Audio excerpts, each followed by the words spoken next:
Member comment? About that or anything? No. Next item. Next item. I'm sorry, member comments about. It's the next item. I'm confused about what we're allowed to comment on is what I'm saying. Anything. Anything, okay, well, that's what I was trying to confirm. Yes, sir. You know, I just wanted to bring up again the meeting we're having at the city, with the city. And what is it we're going to cover at this meeting? We're going to be talking about the general funds transfer, things that we want to get off our chest, have conversations, things they want to get off our chest, look eye to eye, just business in general. In business in general, you mentioned like other contracts or other interaction, and what do you envision that is? I'm just trying to, I don't like to go into a meeting when I don't know what we're gonna be doing, and so I'm just trying to get a grip on it. But like in quite frankly, any business meeting, I would sit down with Mr. Lawson or you know, Mr. CEO, so I'm going blank here. We would have a discussion. What do we see our position going forward? What's going, we have the maintenance, fleet maintenance. We're not exactly saying that we agree with how much we're being charged on fleet maintenance. We have dark fiber that we're not being paid for. We need to have those discussions. So the board needs to hear all this, and so do the city commissioners need to hear this. I'm not sure what they're being told, quite frankly. So the fact that we can have that conversation, and you're welcome, just so you know, any board member can go meet with any city commissioner you ever want.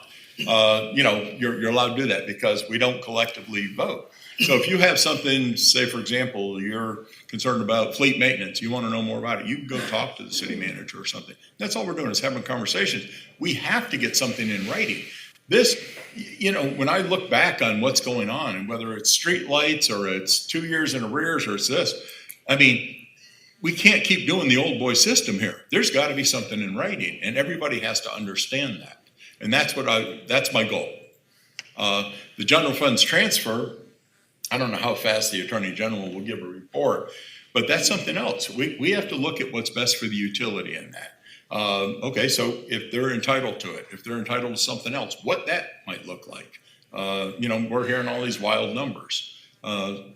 That's not a city commission thing, but that's our investigation. Internally, we're looking at House Bill 1510, or Senate Bill 1510, right?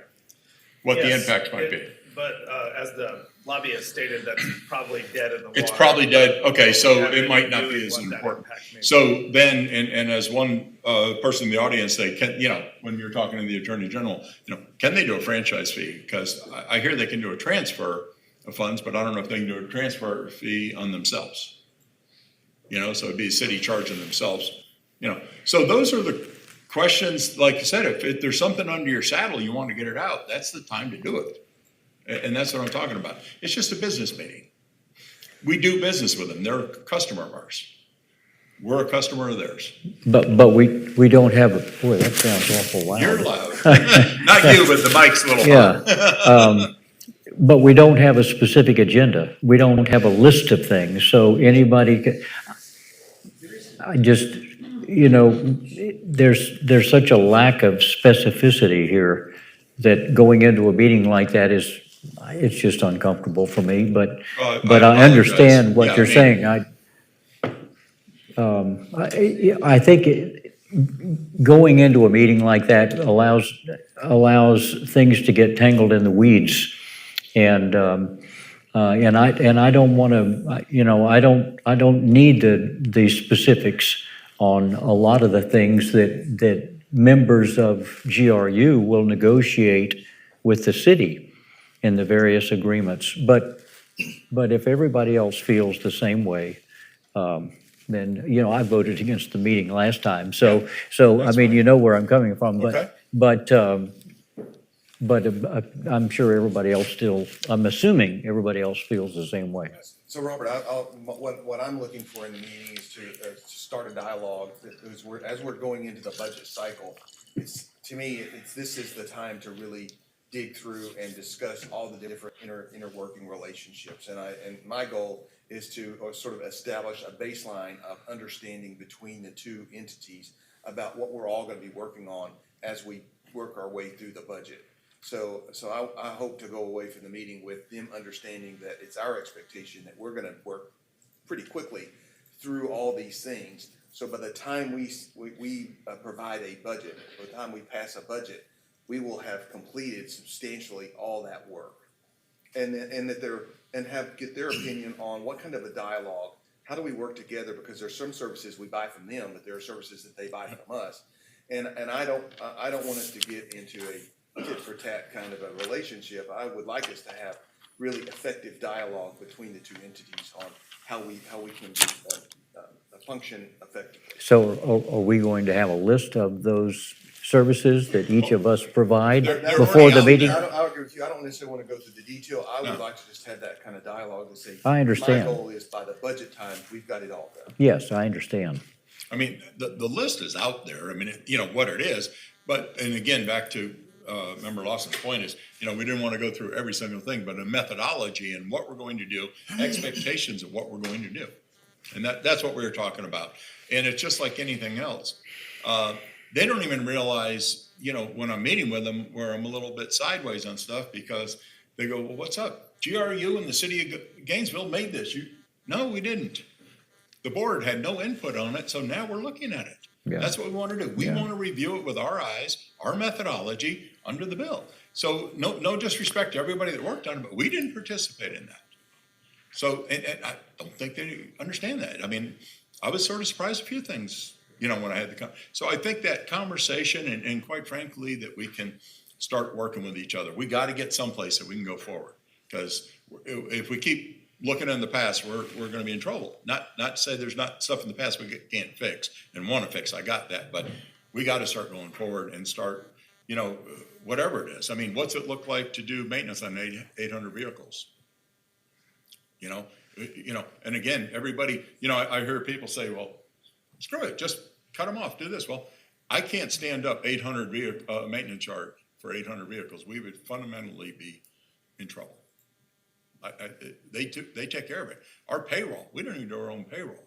You know, so I mean, there's things there that are very sensitive, and you know, I want to make sure that we're looking eye to eye and we have a path forward. And there are services. Mr. Cunningham made it real clear on stuff that, you know, and I'm not trying to be ugly when he said this, but when he first said it, I went, that's pretty rude.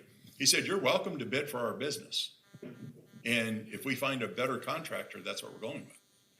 You know, and the first time he said it, we met with several people. I was like shocked. And then all of a sudden it made perfect sense.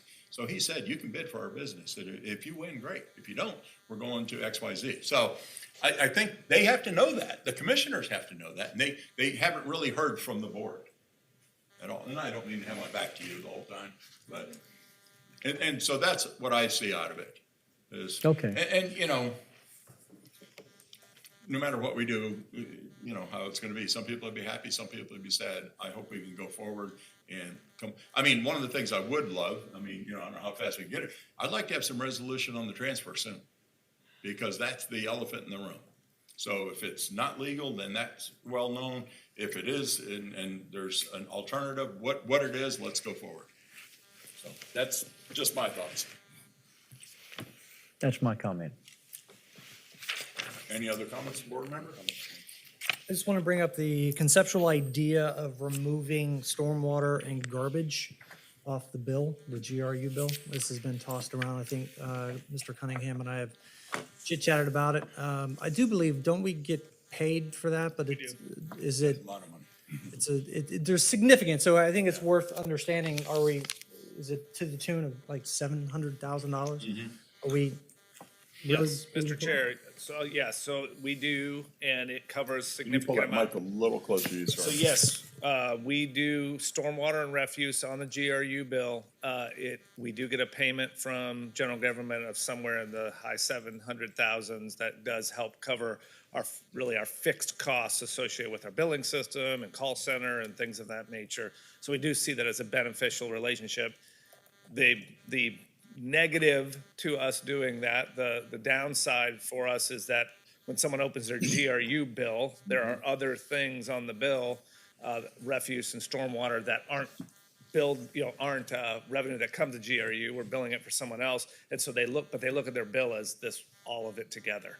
And so there is a perception issue, I think, for customers of seeing that additional cost on there that really becomes a GRU bill. And it's similar, there are taxes and other things, all these other things that are on there that kind of add up. All anyone cares about when they get a bill is what's the bottom line, and they associate that as a GRU bill. So there are some, I think, perception benefits to removing it from the bill, but it would be financially, those funds help us to operate our call center and our billing system. Are we getting the funds from the city? Yes. So they can be audited and there's not going to be any Correct. transgressions or anything like that? That is correct. Yes. I think it begs a conversation just I to, agree with you 100%. I remember when I got on the city commission, Mr. Conish brought it up like the first month. And, as we're getting, I hate to say we're getting penalized for something that we're not getting the reward. We do get paid. Back then it was only like 300 grand. And we actually looked at what it would cost to have the county do it. And, just to stop that process, because everybody does the same thing. My utility bill is right down here at the bottom line. And so I would love to have it off. Getting rid of 700 grand sort of hard. So Chair Carr, can I? We talked about putting in different letterings, different places, so it sounds like we're all talking the same thing, but though. And can I just add one piece? I don't know the process precisely, and I've not talked to Mr. Walker or Kirsten about this, but it would be it would take a pretty significant amount of time to make a change.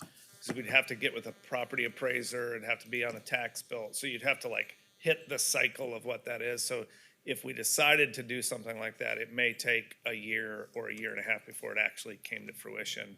And I could provide more information on that, but that's just off the top of my head. Because as you said, this has been something that has been brought up numerous times over the years. I believe that deadline is March 1st coming up, which obviously is not enough time. But I think if it's going to take a year for us to have the conversation, that we should understand it, do a cost analysis, the cost of money that we're getting. Are we spending 900,000 so we can make 700,000? I'm not saying that's the case. I think we as a board should look at it and understand it. Even if we talked about, Tony and I talked about kidding around, but maybe not, even putting in big red, this is, identify, this is your electric bill and this, it's hard to get rid of 700 grand, but at the end of the day, when people quote their electric bill, 90% of people, rightly so, say the last number they paid to GRU. They're not trying to be malicious. That's what they pay to GRU. And I'll even add to that, a lot of folks refer to it as their light bill. And Yeah. so they oftentimes only think it is electric, whereas we provide 4 different services. Right. And so sometimes when you compare that to a Clay Electric bill or something that's only electric, but you're getting various services, it's not completely apples to apples, but it is hard to overcome that perception and narrative. But maybe a bill redesign is one of I the don't ways know. to do that. So, yeah. But so as soon as I got on the commission, that was virtually one of the first things. So yes. Okay. And we just couldn't get away from the money. We're getting paid pretty good money to collect fine. it. Yep. Any other comments from members? Not I. Mr. Chair, the final item is adjournment. We're adjourned. Thank you very much, everybody. Have a good evening.